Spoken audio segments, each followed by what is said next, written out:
But based on the data available to us today, biblical scholars understand that even the Torah, or the first 5 books of the Bible that traditionally attributed to Moses, is a product of many different authors or schools of thought. They lived at different times and pursued different motives. They were interested in different geographical regions and different lifestyles, and they wrote their texts with specific ideological and political goals. Traditionally, people thought, and many still do, that Torah was written by Moses himself. According to the Gospel of John, even Jesus thought that Moses is the author of the scripture. However, today, the absolute majority of biblical scholars agree that the Torah, or the Pentateuch, is not a product of one person. For example, the experts can distinguish priestly from non-priestly layers that contain many not just stylistic but also ideological differences. And the language that is used belongs more to the late Iron Age rather than the Bronze Age. One of the most popular attempts to explain it today is so-called documentary hypothesis in its new revised form, or theories inspired by it. This is what Richard Friedman writes in his work Who Wrote the Bible.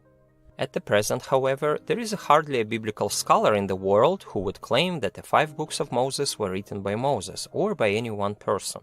Scholars argue about a number of different authors who wrote any given biblical book. They argue about when the various documents were written and about whether a particular verse belonged to this or that document, but the documentary hypothesis itself continues to be the starting point of research. No serious student of the Bible can fail to study it, and no other explanation of the evidence has come close to challenging it.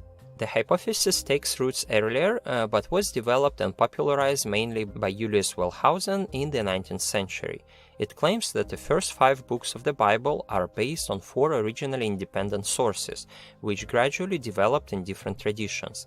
They are the Yahwist, Elohist, Deuteronomist, and priestly sources.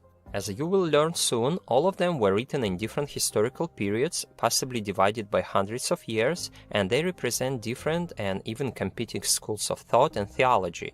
Later, someone combined them into one document, somewhere in the 6th or 5th century BCE.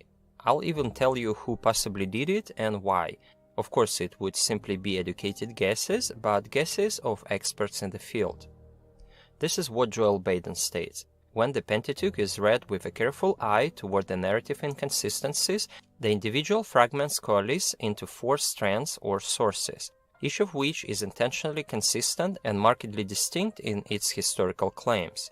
Furthermore, each of these sources is recognizable as an independently composed text, a document that once stood on its own, only later to be incorporated with the others. This claim, 4 originally independent documents that have been subsequently combined and interwoven, is the central assertion of the documentary hypothesis. At the same time, we must remember that the Bible evolved. It's not something static. Each source has a history and could be edited along the way. Similarly, the Pentateuch itself, after the compilation of the documents, has its own history of development and possible changes. Today, this theory exists in different variations, and some scholars also lean towards so-called fragmentary or supplementary hypothesis. The second one also talks about different sources, but a bit differently. This approach is also called the European approach or the European model, and could be presented by these scholars. Likewise, it exists in different variations, but basically claims that originally there was one major document, presumably the core of the book of Deuteronomy, chapters 12 to 26, that may be the oldest part of the Torah, to which other materials was later added as an extended introduction. At the same time, please don't get me wrong, if there are several different theories, it doesn't mean that they are absolutely incompatible or somehow in conflict with each other. In fact, they aren't. The European approach doesn't stand as a contradiction of the documentary hypothesis. It is rather an alternative explanation of how the Pentateuch came to look the way that it does. Remember that the main claim remains the same. The first 5 books of the Bible are a product of several different people or schools of thought throughout a long period of time, and most experts would agree that it was compiled hundreds of years later than Moses presumably lived. I hope I made it clear. They might disagree with some details, like the quantity of layers, but these fundamental claims are almost undisputed in modern biblical scholarship. The historical analysis clearly demonstrates that the Torah cannot have one author. The same stories are told there twice or even 3 times in contradicting ways. There are also many anachronisms or inconsistencies that cause many questions. For example, there are such doublets, as in one place Moses' father-in-law is called Reuel, while in the other his name is Jephthah. Or a minimum age of service for Levites is 25 years old in one place, but in the other they have to be 30 years old. Or where was the location of the tabernacle where Moses met with God? In one place it's in the middle of the camp, but in another it's outside the camp, and such things cannot be reconciled. There are many more such inconsistencies or anachronisms. Here are the couple examples from various authors.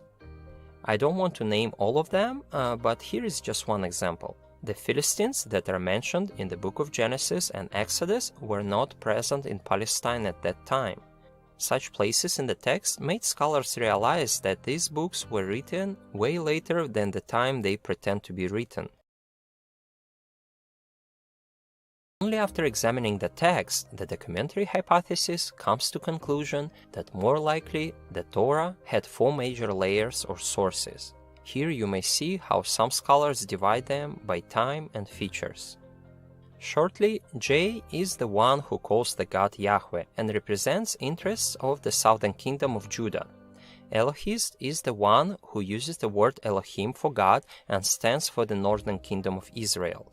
D is the author of Deuteronomy that emphasizes the importance of worship only in Jerusalem, and P is the author of the priestly code, found mainly in the book of Leviticus and Numbers. It stresses the rules and rituals of worship and claims that only the descendants of Aaron were to be allowed to officiate such rituals and sacrifices. To put it shortly, J is the one who calls God Yahweh and represents interests of the southern kingdom or Judah. God here is very anthropomorphic. In Elohist, God is more cosmic and is called Elohim. E praises the heroes of the northern kingdom and Moses, while diminishing the status of Aaron. Only here Aaron addresses Moses as my Lord and declares superiority of Moses.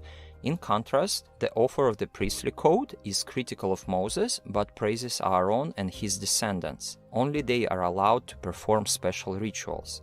It stresses the rules and rituals of worship and is very formal and repetitive. It also contains many older traditions but reached its full and final form in the exilic or post-exilic period. JE has fragments that are quite old, but it probably reached its final form before the centralization of the sanctuary. It is still comfortable with the existence of many sacred places throughout the land, so probably before 622. And finally, Deuteronomy that praises Moses and emphasizes the importance of worshipping only Yahweh and only in one place. It contains northern traditions from before the fall of Israel, which was in 722, but it was more likely finalized in the exile. There are many passages that make it clear that it's written from an exilic perspective.